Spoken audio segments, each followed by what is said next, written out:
Alléluia. Bolo, que Dieu vous bénisse, frères dans le sang. Que le Seigneur, dans son amour, vous assiste dans ce nouveau numéro Flash évangélique. Nous sommes dans le livre d'Ésaïe. Je vais lire Jean, son chapitre 6, à partir des versets 48. Je vais lire. Il est écrit: Je suis le pain de vie. Je suis le pain de vie. Frères dans le sang, il y a quelque chose que j'aimerais t'annoncer aujourd'hui. C'est que tu as mangé tous les pains qui puissent exister sur la terre, mais en réalité tu as toujours faim. J'aimerais te proposer, si tu acceptes ce pain qui n'est pas un pain que les hommes donnent, ce pain qui a une particularité. Et nous avons comme titre ce jour, comme thème ce jour, le léchem de la vie. Le léchem de la vie. Qu'est-ce que le léchem? Le léchem autrefois est, n'est-ce pas, le pain que les Hébreux prenaient et fabriquaient, modélaient de manière, on va dire, religieuse, mais dans cette religion a été rattachée à une révélation.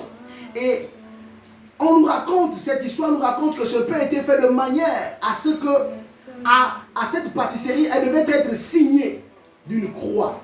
Cette boule de pain devait être signée d'une croix. Oh my God. Je suis en train de te dire, le léchem dont je te parle n'est pas cette boule de pain, mais elle est la personne de Jésus que tu dois commencer à manger.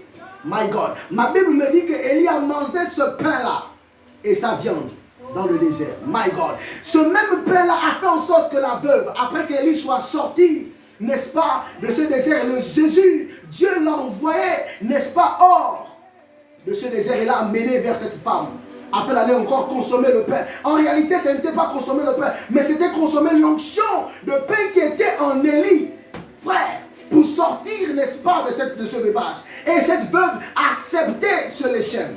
Elle a dit, moi, mon fils et moi, après que nous allons manger de cette farine, nous mourrons. Mais parce que le léchem, le véritable léchem qui est entré par Élie, est arrivé dans la maison de cette veuve, frère dans le sang.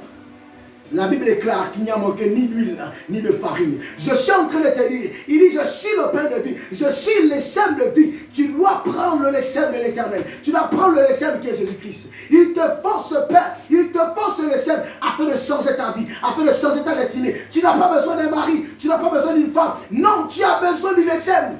Tu as besoin du léchem en cette période d'examen. C'est le léchem dont tu as besoin pour rafraîchir ta mémoire sur ton examen, pour rafraîchir ta vie.